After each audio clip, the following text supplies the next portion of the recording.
Hello, all you lovely people who aren't watching this video because nobody watches my videos, which is fine because I pretty much just make them for my own entertainment, anyways.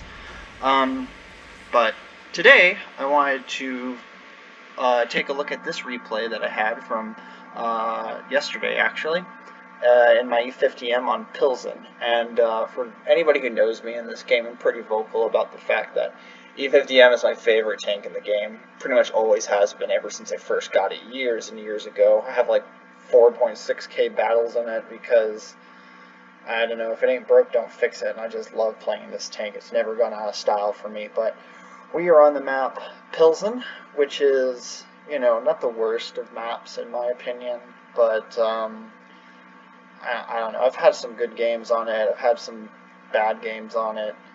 Um, but Matchmaker has been pretty good to us in this situation. We're top tier in a two-tier spread. And to start it off, looking at the enemy team lineup, we have a Grill, we have a 113, we have myself. And for their top tiers, they have an E3 and the IS4, and you can pretty well figure that they're probably gonna. I mean, if they're any good, they're gonna take those tanks to the city fight. And the E50M, for how much I love it, it is not like a close quarters brawler, especially against tanks like that. So I decided early on I'm going to play this side of the map at least to start. At the same time, the zero line on this map, I really don't like it. A lot of luck goes into playing that side. So to start it off, I'm just going to take this initial TD position, which is what I do often in my E50M. And it's a good sniping tank, good accuracy. I have like 0.28 dispersion on it, which doesn't help me out for that shot, which goes right over the head of the Bulldog. And we see this defender poking out. That shot goes low. So, one high, one low. Next shot should be on target, right? So anyways, I'm poking this bush, and Progetto gets spotted. Get a shot into him, get the tracking shot. Our Udez to our right, who is going to be a big player in this game later on, so just pay attention to him. Gets a shot in him, and the Progetto dies to the Grill. So we're just going to keep doing blind shots into that bush, expecting that the defender's probably poking it. It's not a bad option to put shots into those bushes early in the game. There's almost always somebody in them. And then we see the defender's getting really aggressive here. We bounce one off of it because it's a defender and it's balanced. And he's getting really aggressive in there. And at this point I see that my teammates on the zero line are pushing up. They're being very aggressive, which is a good thing. And they haven't really encountered much resistance, so I'm expecting them to win that line. So I want to get into the fight at this point. I want to go over there and see if I can 1v1 this defender and just take him out of that aggressive position. And then from there, hopefully my guys on the zero line will push up and we'll be able to advance on these TD positions. See, the defender takes a shot again, so he's less HP, which is great for me. I can, should be able to take him out pretty easily. And zero line guys are continuing to push up. The Grill dies to the E3, which is unfortunate. But we're poking around on this defender.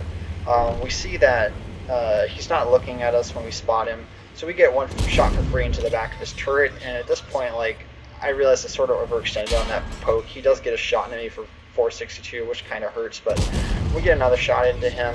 And we're going to back around this pile of gravel or whatever it is.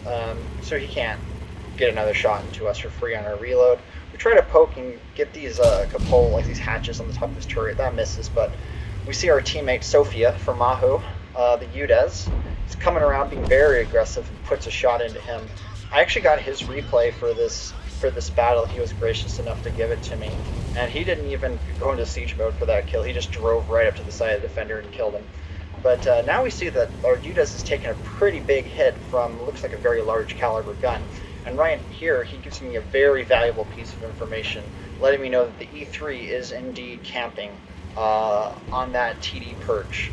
He indicates on the map where it is, and I say thank you. That's a very, very important piece of information that he's given me, because honestly, I was probably about to go poke on that position and get another shot from the E3 like he just did. So, he's being a very good teammate right now. He's playing that tank very aggressively.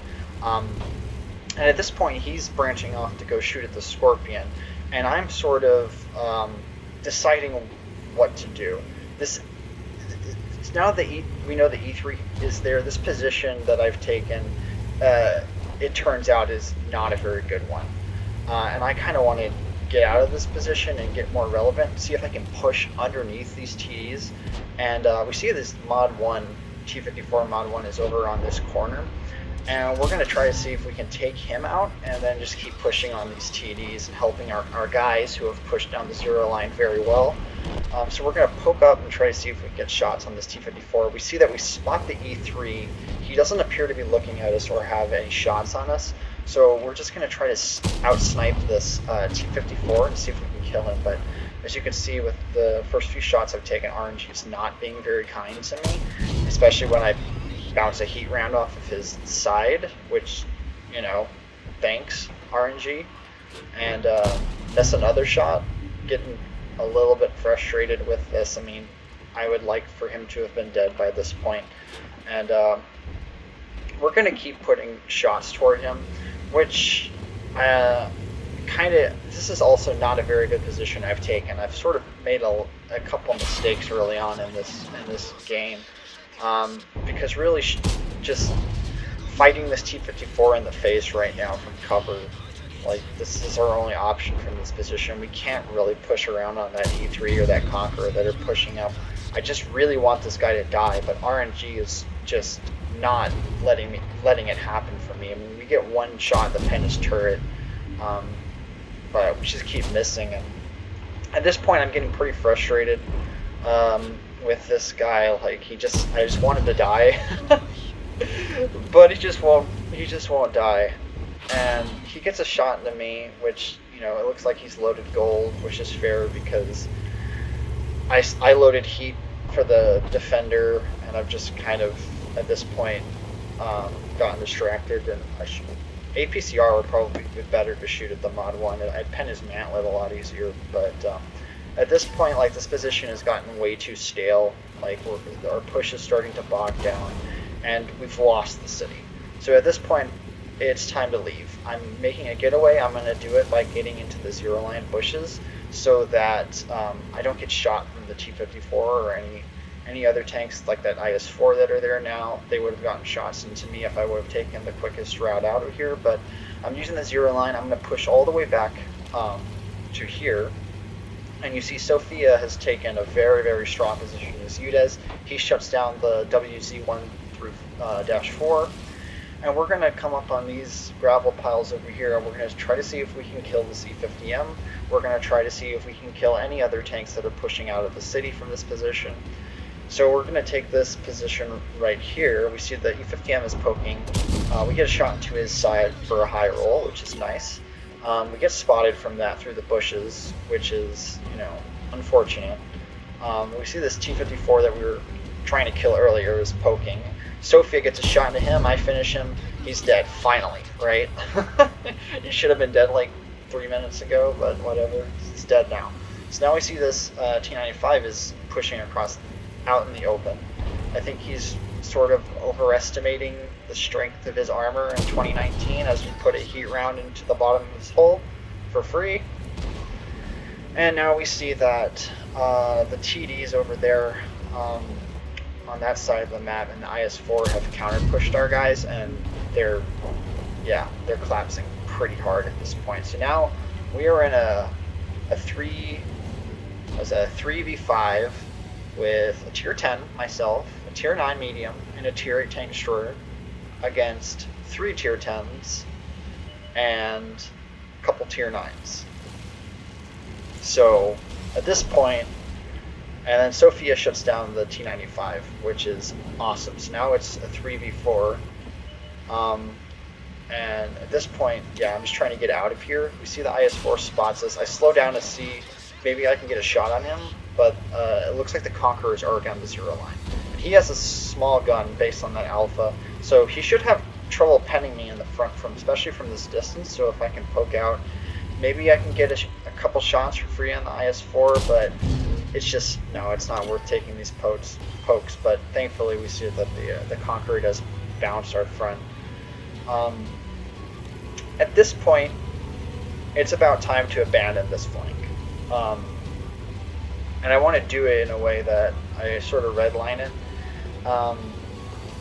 At this point, what we really should do is the UDES should fall back to the A12 area and use those bushes, and hopefully we can sort of wagon wheel their push and get them into a crossfire as they push onto cap.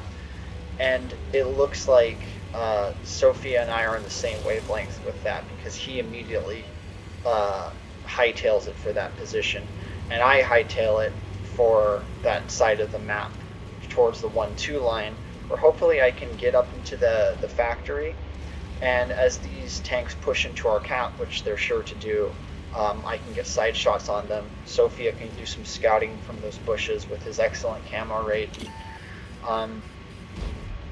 We drive by this E50M, we take a shot on the move, we track him, he misses us, the IS-4 bounces a heat shell off of our tracks, which is, lucky.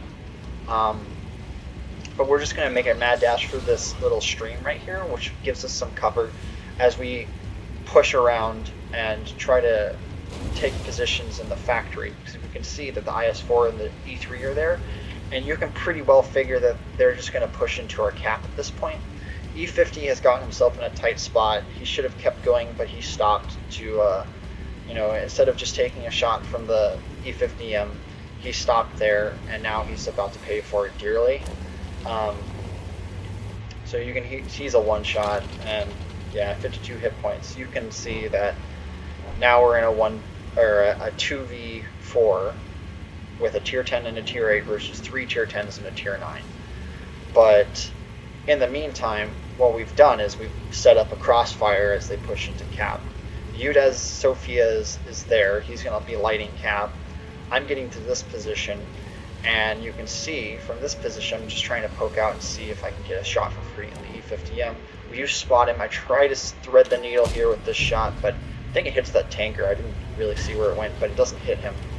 And I get spotted here, so now they know I'm here, but they've sort of overextended anyways, so they're in a crossfire on cap no matter what. The E3 gets spotted by Sophia. I put a shot to the back of him. And now I'm advancing a little bit to see if I can get side shots on this IS-4 to reset cap. And we do. And Sophia is keeping them lit, which is awesome. He takes out the E3, which is more awesome. We get another side shot on the IS-4. We track him, reset cap again. He's looking over towards me, and he's going to point his frontal armor towards me, which, that's the reason why you set up this crossfire. Since his front is towards me, his side is now towards Sophia, who puts a shot into him for free. This Conqueror pokes her out on me. He gets a shot into me. We get a shot into him as well. We track him. He gets another shot into me, but we do finish him off. And now we see the E50M on the other team is poking out at me. I'm trying to wiggle my turret. He does end up hitting it anyways. We try to get the kill shot on IS-4. It misses, unfortunately. But now we're going to push up a little bit to get a better angle on that back side of the IS-4, and we put it in for the kill shot. So now we've taken out 3 of them, so now it's 2v1, and we have the advantage now, except for the fact that we are both one-shots to the E50M. So now I'm just hiding in this corner. Sophia's coming in. He's being aggressive now, which is exactly what I need him to do. And hopefully if I can just keep this E50M occupied enough for Sophia to come up and take a firing position, then he can get a shot on him, and we can double tap him for the kill, because he's on that amount of hit points. And I have no idea what he's doing there. Trying to reverse side scrape an E50M is a big brain play for sure, but we do get a shot into him for free because of that, and then Sophia finishes him off. So, good game. You see, I put a shot in the air because in the moment I was like, hell yeah, because that was a good game. It just goes to show you what you can do in an overmatch when, let's be frank, you outskill the enemy and you're both on the same wavelength. And big thanks to Sophia for that. He had a hell of a game. He did better than I did in a tier 10 actually, because I played like crap in this game early on. Honestly, I took some bad positions and made some bad trades. Ended up getting you see 5,041 damage and 3 kills. Sophia got 6.4k damage he was awesome. I mean, we both played this really well, especially at the end, and very glad to get this result. And yeah, big thanks to him, and hope you like watching it.